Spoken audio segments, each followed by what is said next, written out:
To start off, I'm gonna take our chicken breast and I'm gonna essentially cut it in half from the top to the bottom.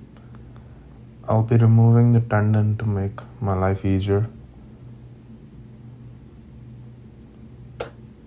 The method that I use for butterflying these chicken breasts is basically to add pressure from the top. I'll use my knuckles and just slice down through the middle.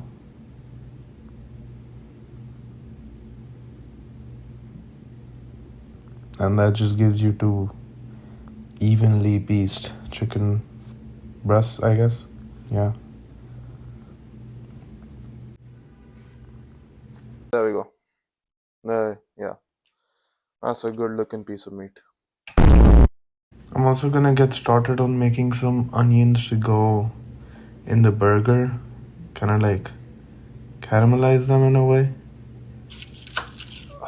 This is my first ever YouTube video and I'm pretty new to all of this stuff. So I'm hoping to learn as I upload more content. If you guys have any suggestions, just make sure to let me know in the comments below so that I can make a video out of them. And kind of just roughly cut it.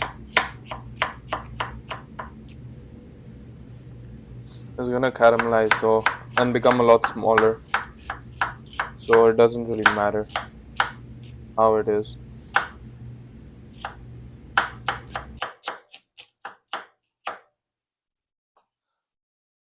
I'm gonna be using a small pan for these onions. I don't want to clean a larger surface area, and something like this works perfectly fine.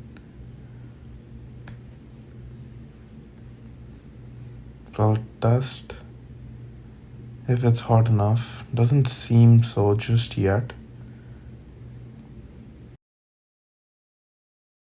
But you know what? I'm gonna add all the onions anyways. How does it matter? And we're just gonna kind of break down all the big chunks of the onion so that it's easier for them to cook.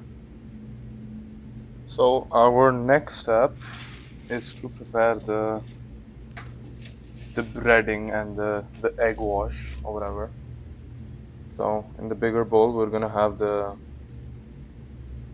flour and the seasoning, and then for the smaller bowl we're gonna put eggs in it so that we can do an egg wash. Usually people use panko breadcrumbs after the egg wash. Kind of gives like a better coat on the chicken, but I don't have it, so I won't use it. Also in the flour I added salt, pepper, paprika, and some lemon pepper seasoning as well.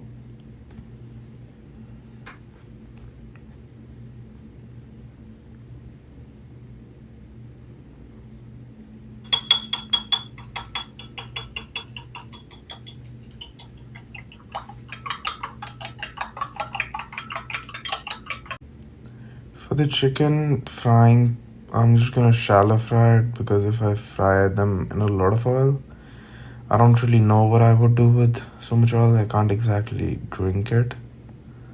So I'll just let it be in this much oil. I think this is good enough.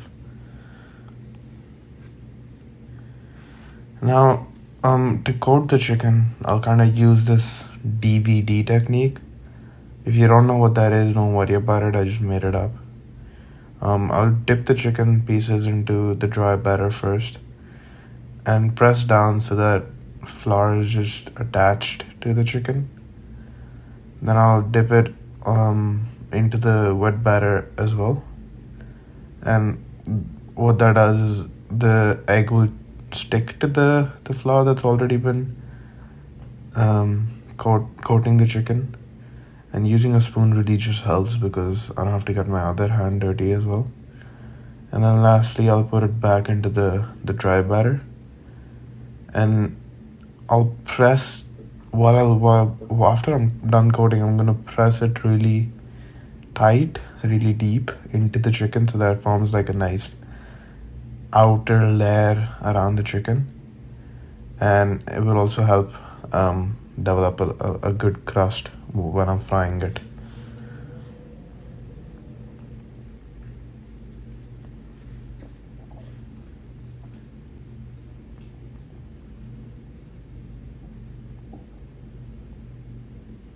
Okay, that's getting hot. Take your chicken and always put it against yourself so that no oil is splattered onto you. There.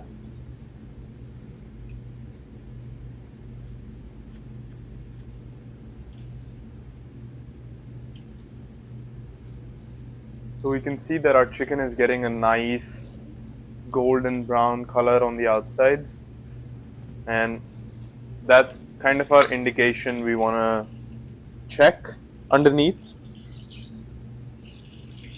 Right, we're looking for a nice darker shade of the golden. Flip.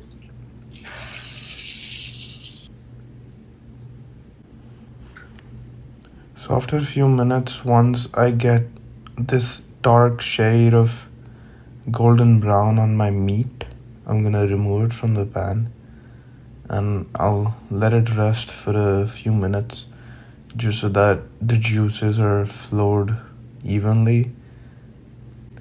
I like my buns nicely toasted because then it doesn't make the sauce or the tomato juice. It doesn't seep into the bun and make it soggy. Um, for the lower bun, I only have mayo in my fridge, so that's what's going on the burger. On top of the mayo, I'm gonna take 2 pieces of the chicken and place them in a crisscross applesauce formation for better presentations. Let me move this out of the way. Gonna add some onions and also top it off with a few pieces of tomatoes. Just a few so that it's not too overpowering. And also just top it off with the final piece. So let's go in for a taste test. Look at that.